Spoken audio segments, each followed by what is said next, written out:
A very good evening. From stories around the world to stories here at home, this is the National News Broadcast. I'm Vidushin Sadish Kumar. Very good evening indeed. I'm Charity Prarachi, and now let's move on to the headlines for tonight's news. Government reached a decision not to charge any fine for the lapses occurred in the payments of income taxes during the COVID-19 curfew-enforced period. Minister Gunawardena challenges to prove whether new currency notes and coins have been issued or not. Returnees from foreign countries directed to PCR tests at the airport, subsequently directed to quarantine, President instructs. Mahasangha has requested the devotees to engage in religious observances from homes within health protective guidelines. Well, in your local stories this evening, President Gotabaya Rajapaksa extends instructions to authorities to direct the returnees from foreign countries to quarantine after obtaining and verifying the results of PCR tests conducted at the airport. Therefore, a decision was reached to establish a laboratory at the airport premises in order to speed up the process to obtain test results. These instructions were directed by the President during a meeting held at the Presidential Secretariat this afternoon with medical consultants and the COVID-19 task force. The President instructed the authorities to accommodate the returnees from foreign countries to a separate location equipped with adequate facilities until the test results are released, before proceeding with the immigration procedures. In-depth discussions were conducted at the meeting on the issues pertaining to this procedural process and the manner to resolve these issues. The President emphasized on the importance in establishing a laboratory at the airport premises as the pandemic situation may last for a considerable time period. A decision was reached at the meeting to explore the possibility of conducting PCR tests in relevant countries with the direct mediation of the government or with the support of those countries. The President said that early detection of the infected patients in this manner would ease the difficulties that could arise during the hospitalization and quarantine processes. Minister Pavitravani Arachi, Chief Advisor to the President, Lalit Veeratunga, were also present at this occasion. And meanwhile, epidemiology unit confirms that the total number of recoveries from COVID-19 in the country has increased up to 839, while 940 active COVID-19 patients are receiving treatments in hospitals thus far. A total of 41 new COVID-19 patients were detected from the country today. 36 of the newly identified COVID-19 patients have been reported as Sri Lanka Navy personnel. Also, 5 returnees from foreign countries were also identified as COVID-19 patients today. 3 patients have arrived from India, while 1 returnee from Dubai and Russia were identified as COVID-19 patients. At present, 875 COVID-19 infected patients have been identified as members of Sri Lanka Navy and their close contacts, which is 48.88% of the total infected patients in the country. 567 COVID-19 infected patients have been identified as returnees from overseas. Other COVID-19 infected patients identified from the outer communities in the country is 17.48% of the total number of COVID-19 patients. Meanwhile, 66 new COVID-19 patients were identified yesterday. A total number of 31 patients were identified as Sri Lanka Navy personnel. The rest of the 35 patients were returnees from foreign countries. That includes 19 from Qatar and 14 from Bangladesh. 2 patients were returnees from Kuwait. A group of 26 left the quarantine center at Mavi Mathai Buddhist Center in Begama after successfully completing the quarantine. They were Navy officers and residents of Kurunaga, Lagol and Mathura areas. New computerized ultrasound scanning unit established at the Angoda IDH hospital were declared open today under the patronage of Minister Pavitravani Arachi. It was built at a cost of 60 million rupees. Contributed by the 92-93 Moratuwa University Alumni Association, the unit was constructed by the Sri Lanka Navy. Meanwhile, the island-wide curfew imposed in the country will be in effect until 4 a.m. on June 6th. Permission has been granted to continue essential services during this period. Instructions have been directed by the acting IGP to all police RICs to initiate special roadblocks covering all police divisions to monitor vehicles and public moving during curfew hours. And the government has reached a decision not to charge any fine for the lapses occurred in the payments of income taxes during the COVID-19 curfew enforced period. Also, the approval of the Cabinet of Ministers was granted to increase maximum loan amount extended under a concessionary interest rate from 50 billion to 150 billion for local business community in order to pay the employees' salaries. Co-Cabinet spokesman Minister Dr. Bandula Gunawardena made these remarks at the media briefing held to announce the Cabinet decisions today. Co-Cabinet spokesman Minister Dr. Bandula Gunawardena said that concessionary loans were granted for the needs of working capital under 4% concessionary interest rates. He said that the Central Bank of Sri Lanka has facilitated a revaluation of 50 billion to the banking sector. He said that according to Cabinet paper presented by the President, the Central Bank of Sri Lanka has increased the amount up to 150 billion. Therefore, he said that the government is in the belief that the majority of the public will be able to obtain these concessionary benefits. He said that the Inland Revenue Department, within the provisions of the Inland Revenue Act, charge fines for failure to make the payments of income taxes and submit income tax papers on time. He said that the President obtained the Cabinet approval not to charge any fine for the lapses occurred in the payments of income taxes during the COVID-19 curfew enforced period. Accordingly, the Inland Revenue Department will not charge any fine for the lockdown period until 20th June 2020 and the period prior to the lockdown. The government of the Central Bank and heads of the Department of Monitor the Funds bodies of the Central Bank will summon for a meeting with Prime Minister Mahinda Rajapaksa at the Temple Trees recently. A discussion was held over the decision taken by the Central Bank on behalf of the depositors of the finance company. Minister Dr. Bandula Gunawardena mentioned that the Prime Minister informed the Cabinet of Ministers over the conclusions of this discussion. The Minister said that the Central Bank has informed the Prime Minister that compensation up to 600,000 rupees will be paid for all insured depositors of the finance company PLC, which is to be liquidated from next Monday. Accordingly, the minister said that the measure will resolve this issue of 93% of the depositors. He noted that there is 7% of depositors who had deposited more than 600,000 rupees. He said that the balance amount of the remaining depositors expected to be settled after the finance company is liquidated. He said that a similar solution was not applied to the case pertaining to the situation occurred with the EAP Finance Company, as the Depositors Association has sought for legal action in this regard, which has delayed the mediation of the Central Bank to resolve this issue. He said that the Central Bank will take responsibility up to 600,000 rupees deposited in financial institutions supervised by the bank.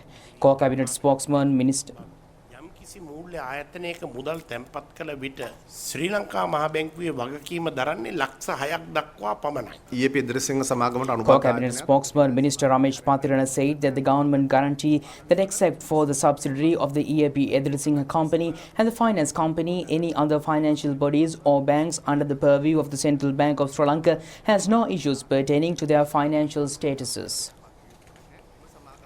තත්ත්වය පිළිබඳව මීට පෙර තැන්පත්කරුවන්ට දැනුම් දීපු බව තමයි මහා බැංකුව සඳහන් කරන්නේ. Minister Bandula Gunawardena made these remarks over an article published on a newspaper claiming that the Central Bank of Sri Lanka has printed currency notes worth over 200 billion rupees. Well, Mahasangha has requested the devotees to engage in religious observances from homes within the health protective guidelines. Chief Prelate of Asiriya Chapter, Most Venerable Varakagunda Sri Gnanaratana Thera said that social gatherings during this time would cause a severe threat to the public. Therefore, he requested the devotees to engage in religious observances and activities from their respective homes as per the way of the health and government authorities. සෑම දිනම සාමකාමීව ඒ කටයුතු සිද්ධ කරන හැටියට අපි විශේෂයෙන් මතක් කරනවා. විහාරස්ථානවල Deputy Chief Prelate of Malwata Chapter, Venerable Dimbul Kumure Vimala Dhammathera said that they requested the devotees to engage in religious observances and activities from their respective homes without gathering in temples during this time. And the State Puzzan Festival was inaugurated today, centering the Mihintalawa sacred site. The inauguration ceremony was held under the patronage of Prime Minister Mahinda Rajapaksa this evening. The Poson Festival commemorates the arrival of Arahat Mahinda Thera to Sri Lanka, and devotees have continued to celebrate the Poson Full Moon Poy Day in a grand manner since the early days. However, this year the celebrations have become a special occasion for the devotees, as this is the first Poson Festival recorded as a state Poson Festival. The inauguration ceremony was held today under the patronage of Prime Minister Rajapaksa, and the state Poson Festival was inaugurated with the lighting of the Mihintalawa sacred site. The ceremony was held with a small gathering considering the present COVID-19 situation in the country. Firstly, the Prime Minister paid tribute to the statue of Arahat Mahinda Thera situated at the site. The Aloka Puja was initiated by the Prime Minister after invoking blessings from the sacred relics kept at the temple. Under the guidance of the Venerable Balavahangunavave Dhammaratana Thera, Mahasangha in the area took part in this ceremony. Many ministries and public representatives were present at this occasion. The activities related to the ceremony was held within the health protective guidelines and recommendations. Venerable Balavahangunavave Dhammaratana Thera said, "The achieved independence from the imperialists was diminished after 2015 along with non-state organizations across the world." He said that many issues occurred during the period after 2015 to an extent that religious activities or observances were restricted and limited. Prime Minister Mahinda Rajapaksa said,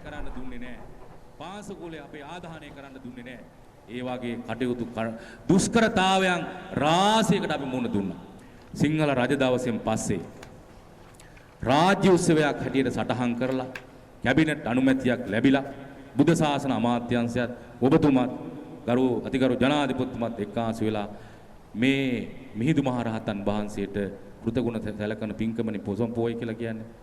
ඉතින් ඒ වෙනුවෙන් රාජ්‍ය උත්සවයේ ආරම්භක දවස් තමයි තමුන්නාන්සේ අද මේ භූමියට සම්ප්‍රාප්ත වුණේ. ලංකා ඉතිහාසයේ රාජ परंपराවෙන් පස්සේ පළවෙනි වතාවට තමයි ත්‍රිනිකායක අපේ මහානායක මාහිමිපාණන් වහන්සේලා වැඩමවලා රාජ්‍ය උත්සවයේ හෙට මේ ස්ථානයේ පැවැත්වෙන්නේ. Prime Minister Mahinda Rajapaksa said that he took part in several Poson Day festivals in previous occasions. However, he said that this is the first time that he is attending a state-declared Poson festival. The Prime Minister extended his gratitude and respect to the President for taking this initiative. He said that usually the people of the country have been used to celebrate and commemorate the Poson festival in line with the Vesak festival. However, the Prime Minister said that with the guidelines and recommendations issued by the health authorities due to the COVID-19 situation in the country, the people have refrained from gathering for the festival. He said that service dedicated and commitment rendered by the security forces during this pandemic situation should be felicitated and appreciated. He said that if the nation follows the guidelines issued by the health authorities properly, they believe that people would be able to return to their normal lives within a short period of time. හරියාකාරව පිළිපැදුවා. එමුණු කෙටි කාලයක් තුලදී අපිට නැවත පුරුදු. A suspect has been arrested by the police for allegedly forging the letterhead and the signature of President Gotabaya Rajapaksa. The suspect has been identified as a resident of number 531 Sundarapala Road, Yantampalawa, Kurunegala, EMPA Kumara. The suspect, who had been interdicted, has directed a letter to the chairman of the Bank of Ceylon, citing to reinstate him in his employment with salary, increment and promotions in the letterhead of the president while forging his signature. After confirming the letter is forged document, the suspect was taken into custody yesterday after he was summoned to the headquarters of the bank.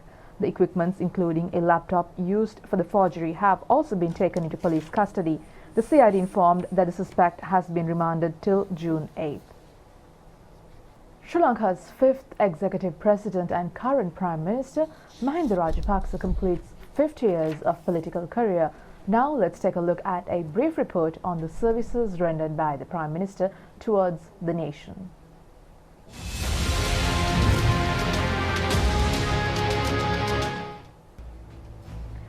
It is a rare occurrence to witness such political leaders in history of Sri Lanka who has the ability to march towards victory with utmost courage and resilience in his political career at a stage of being defeated.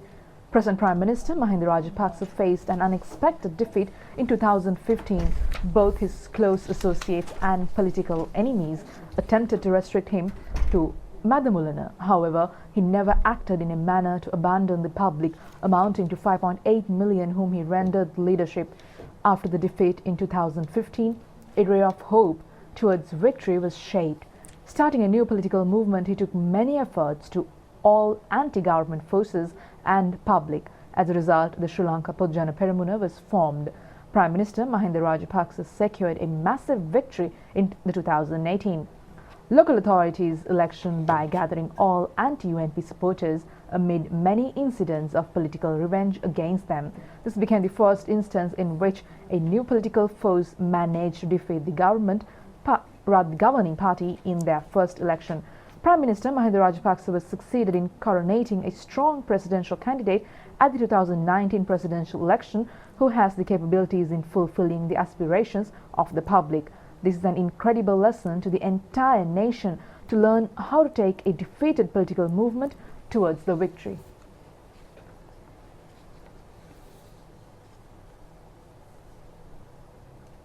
And meanwhile, the Cabinet of Ministers have granted approval to provide tea plant saplings on free of charge for the tea plant destroyed from the drought occurred between December last year to April this year. Accordingly, the saplings will be provided by the Small Tea Estate Development Authority. At present, a total of 490,000 small tea estate owners are engaged in tea industry of the country. They have faced many difficulties due to the 4 months long drought prevailed in the country. More than 6 million tea plants have been destroyed due to the drought. Considering the situation, Minister Ramesh Patirana has made a proposal to provide tea plant saplings on free of charge for the tea plant destroyed from the drought. Accordingly, the Cabinet of Ministers agreed to provide the plants using the fund allocated for the capital expenditure of the Small Tea Estate Development Authority.